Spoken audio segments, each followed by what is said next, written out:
வணக்கம். புதுச்சேரியில் போகி பண்டிகையன்று இந்த ஆண்டு காற்று மாசுபாடு குறைந்துள்ளது ஆய்வில் தெரிய வந்தது. புதுச்சேரியில் போகி பண்டிகையன்று மேட்டுப்பாளையம், அண்ணா நகர், காரைக்காலில் ஒரு இடத்திலும் போகியன்று காற்றின் மாசுகளை 24 மணி நேரமும் தொடர்ந்து மாசு கட்டுப்பாட்டு குழுமம் ஆய்வு செய்தது.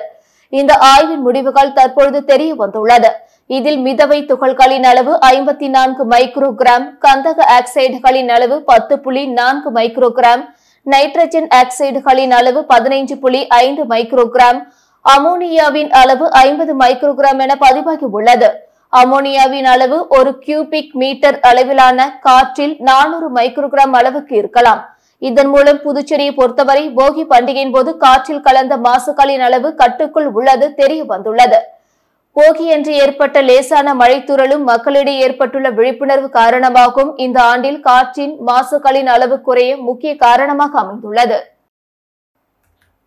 புதுச்சேரி தொழில்நுட்ப பல்கலைக்கழக வளாகத்தில் அத்துமீறி நுழைந்து மாணவி மற்றும் அவரது நண்பரை தாக்கிய விவகாரத்தில் 2 பேர் கைது செய்யப்பட்டனர்.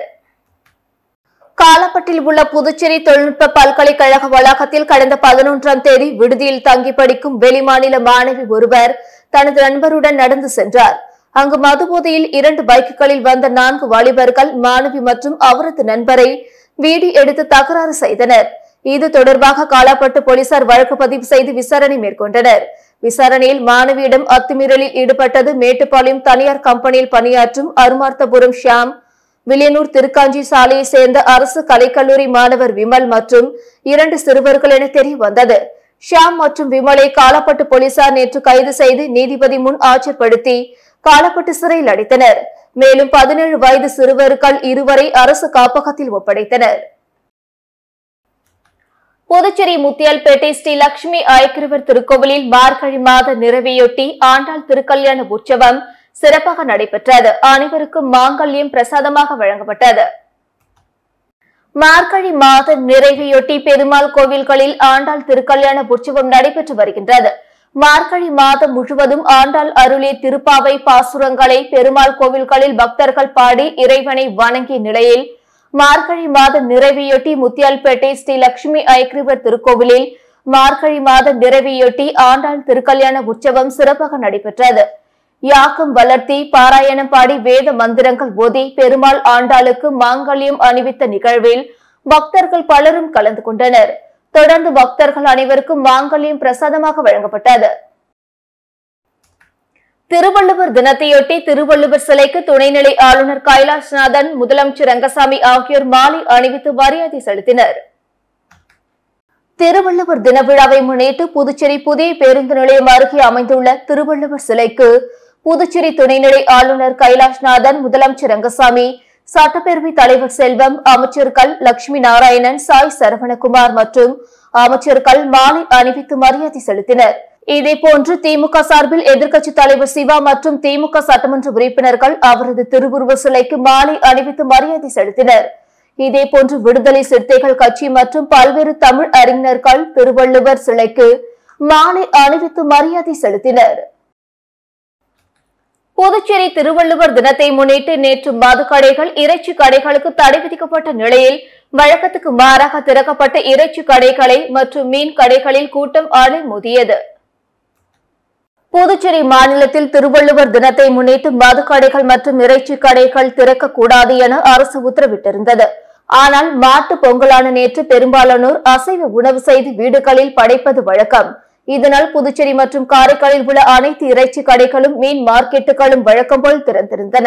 மேலும் புதியதாக சாலையோர இறைச்சி கடைகளும் அதிகாலை முதலே திறக்கப்பட்டன. அங்கு காலை முதலே மக்கள் கூட்டம் அலைமோதியது. பல்வேறு இடங்களில் கோழி, ஆடு, மாடு போன்ற இறைச்சிகளின் விலை உயர்த்தி விற்கப்பட்டது. இறைச்சி கடைகளை திறக்கக்கூடாது என அரசு உத்தரவிட்டிருந்த நிலையில் நேற்று வழக்கத்துக்கு மாறாக அதிகமாக இறைச்சி, மீன் விற்பனை நடைபெற்றது. மேட்டுப்பாளையத்தில் விற்பனைக்கு வைக்கப்பட்டிருந்த 80,000 ரூபாய் மதிப்பிலான குட்கா பொருட்களை போலீசார் பறிமுதல் செய்து விற்பனை செய்தவரை கைது செய்தனர். மேட்டுப்பாளையம் காவல் நிலையம் எல்லைக்குட்பட்ட பகுதியில் தடை செய்யப்பட்ட குட்கா பொருட்கள் விற்பனை செய்யப்படுவதாக போலீசாருக்கு தகவல் வந்தது. இதையடுத்து சப் இன்ஸ்பெக்டர் திருமுருகன் மற்றும் போலீசார் நேற்றிரவு மேட்டுப்பாளையம் தொழிற்பேட்டை பகுதியில் உள்ள கடைகளில் திடீர் சோதனை மேற்கொண்டனர். அப்பொழுது சண்முகபுரத்தை சேர்ந்த ஜெயக்குமார் என்பவரது டீக்கடையில் தடை செய்யப்பட்ட குட்கா பொருட்கள் விற்பனைக்கு வைத்திருந்தது தெரிய வந்தது. இதையடுத்து கடையில் இருந்த ரூபாய் 80,000 மதிப்பிலான 55 கிலோ தடை செய்யப்பட்ட குட்கா பொருட்களை பறிமுதல் செய்த போலீசார் அவர் மீது வழக்கு பதிந்து கைது செய்தனர். மகளிர் ஆணையத்திற்கு உடனடியாக நிர்வாகிகளை நியமிக்க வேண்டுமென மக்கள் முன்னேற்ற கழக நிறுவனர் ராமதாஸ் வலியுறுத்தியுள்ளார்.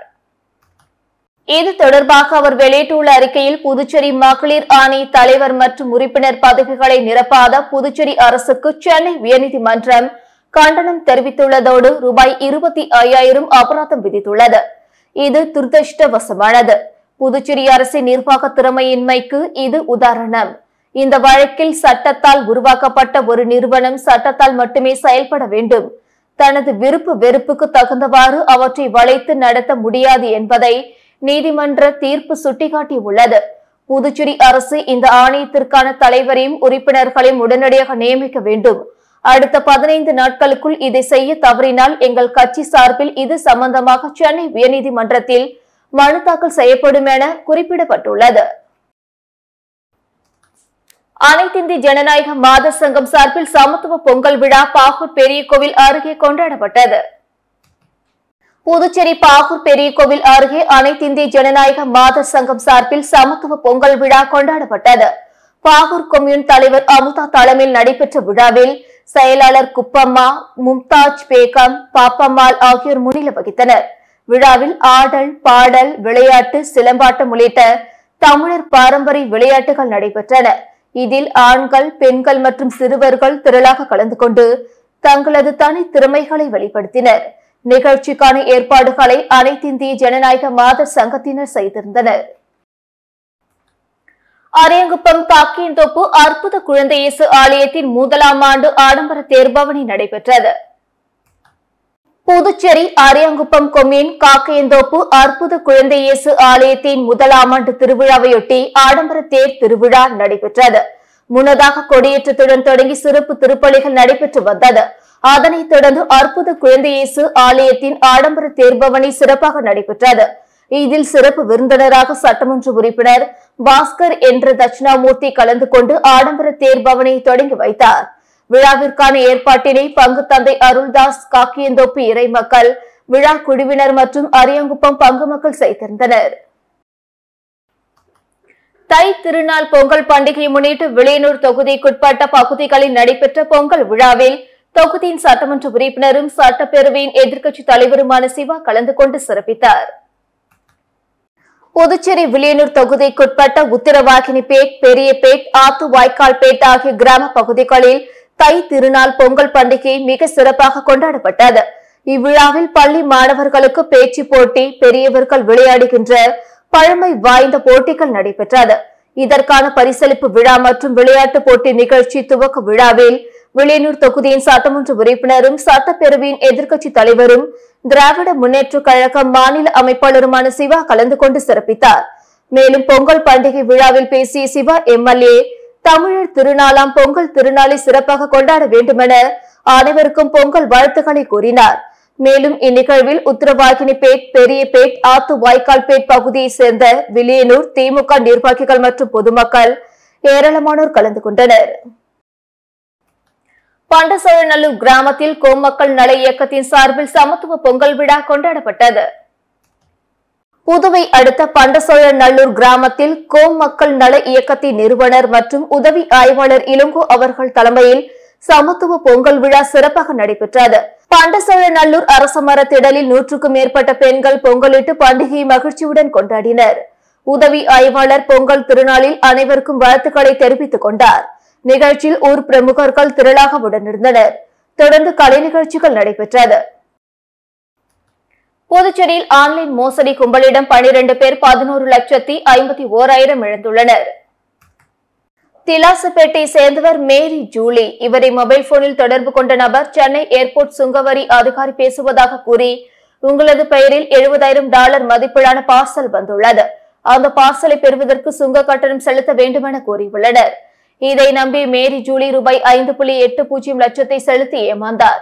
இதேபோல வில்லியனூரை சேர்ந்த மங்கலட்சுமி 1,23,686 ரூபாய் முளகுளத்தை சேர்ந்த ஆனந்தராயலு என்பவர் 36,917 ரூபாய், முத்திரையர்பாளையத்தை சேர்ந்த அறிவரசன் 2,21,000, பாரதிதாச நகர் அருண்குமார் 25,000, ரெட்டியார்பாளையம் அருண் பிரசாத் 25,000, தவளக்குப்பம் சுரேஷ் 18,558 ரூபாய், பாக்கியராஜ் 14,000, புதுச்சேரி அஸ்வதி 90,000, காரைக்கால் கோட்டுச்சேரி மணிகண்டன் 10,000, கருவடிக்குப்பம் ராமலிங்கம் 1,050, சாமிப்பிள்ளை தோட்டம் ஸ்ரீதரன் 6,000 என மொத்தம் 12 பேரிடம் மோசடி கும்பல் 11,51,289 ரூபாய் ஏமாற்றியுள்ளனர்.